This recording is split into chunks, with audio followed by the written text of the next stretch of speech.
Assalamualaikum warahmatullahi wabarakatuh.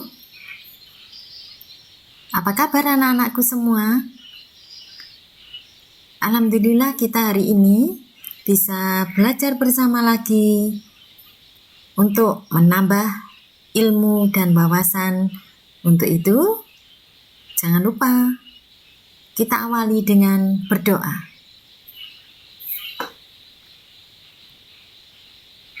Anak-anak, hari ini kita akan belajar Bahasa Indonesia kelas 8, bab 7, berbahasa persuasi. Kita sudah masuk ke bagian B, yaitu menyimpulkan isi teks persuasi.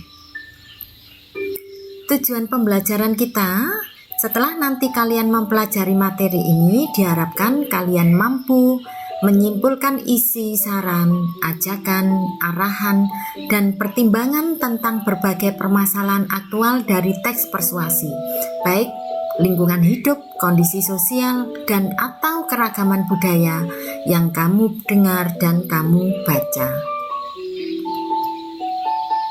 Nah, pada bagian B ini kita akan mempelajari dua hal. Yang pertama adalah simpulan isi teks persuasi, dan yang kedua langkah-langkah penyimpulan teks persuasi.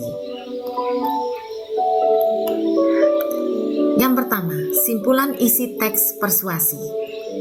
Simpulan adalah rumusan akhir tentang sesuatu, misalnya teks. Nah, simpulan ini disusun berdasarkan pemahaman atau penalaran kita terhadap keseluruhan isi teks tersebut.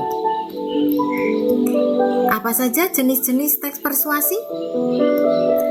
Jenis teks persuasi ada 4. Yang pertama persuasi politik, yang kedua persuasi pendidikan, yang ketiga persuasi advertensi atau iklan, dan yang keempat persuasi propaganda.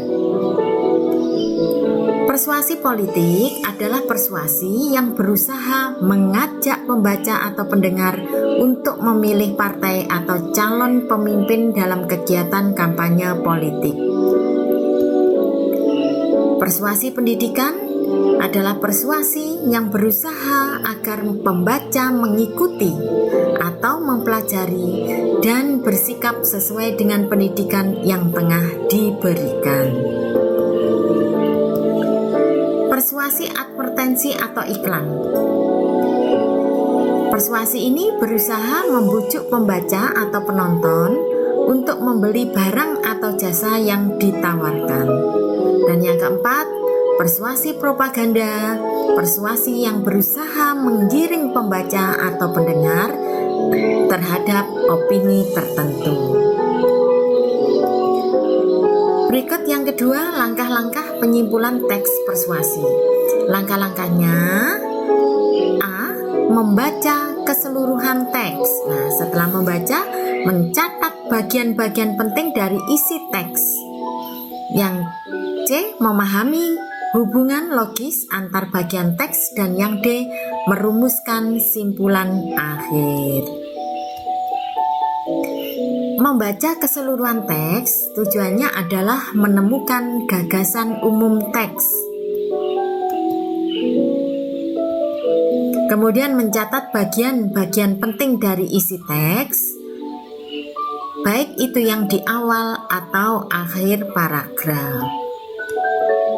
Memahami hubungan logis antar bagian teks. Di sini adalah hubungan kausalitas, sebab dan akibat.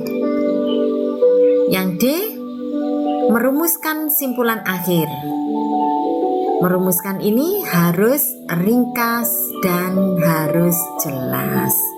Nah, ini tadi anak-anak materi kita hari ini, menyimpulkan isi teks persuasi.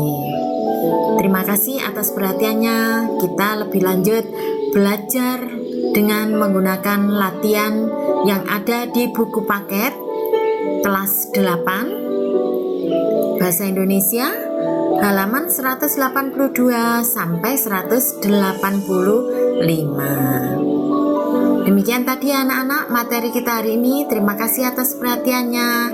Tetap semangat belajar dan jangan lupa terus menambah wawasan dengan cara membaca dan membaca. Terima kasih. Wassalamualaikum warahmatullahi wabarakatuh.